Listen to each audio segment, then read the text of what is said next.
Storm Tracker weather starts now with Brianna Juneau.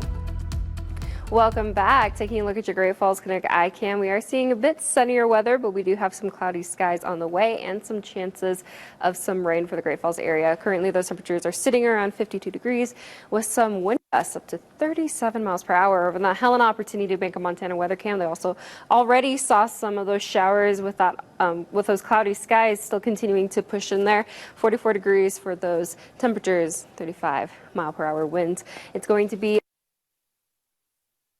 with those current temperatures sitting right around in the 40s and the 50s, a little bit colder for the Rocky Mountain front area, but we are going to see a warm up next week, which is something that most of us can look forward to. And you can actually thank those breezy conditions for the warmer temperatures that we've seen today. We'll still continue to see some higher elevation snow tonight.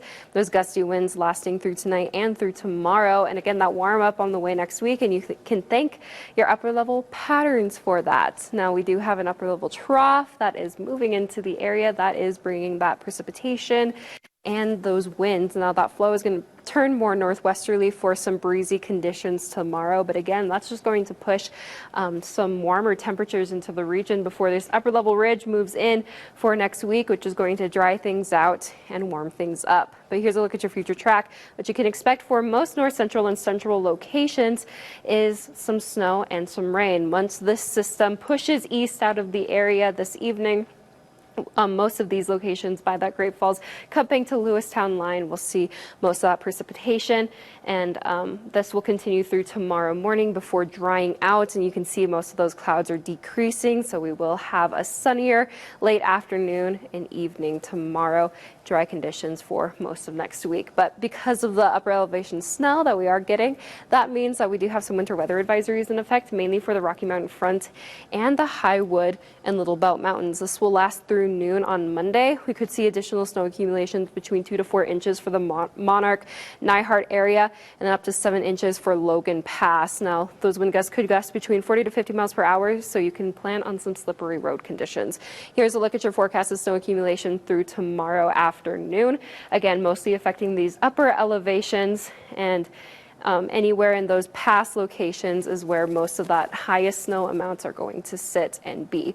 But here's a look at your wind gust tracker. Now, breezy conditions across most of the area. Tonight, most of these breezy conditions are going to kind of simmer down a little bit before picking right back up again once that flow turns more northwesterly tomorrow. So you can expect 40 to 50 mile per hour winds kind of widespread throughout most of the area. That will shift to the Rocky Mountain front towards the evening, and then north central and central locations will still continue to see those breezy winds as we head through the afternoon and the evening on Monday. Here's a look at your high wind warnings. This just means that there's going to be up to 75 mile per hour wind gusts through 8 p.m. this evening. Again, most of those winds are going to die down a bit, just not be high wind warning level, but there'll still be a bit breezy. Here's a look at your lows tonight, down into the 30s. It'll be a bit chilly and cold tonight with some mostly cloudy skies, chances of rain in that Great Falls area and upper elevation snow. And then tomorrow you can expect some decreasing clouds for some sunnier weather in the afternoon with those high temperatures in the 40s and the 50s, and that precipitation declining as we head through the afternoon.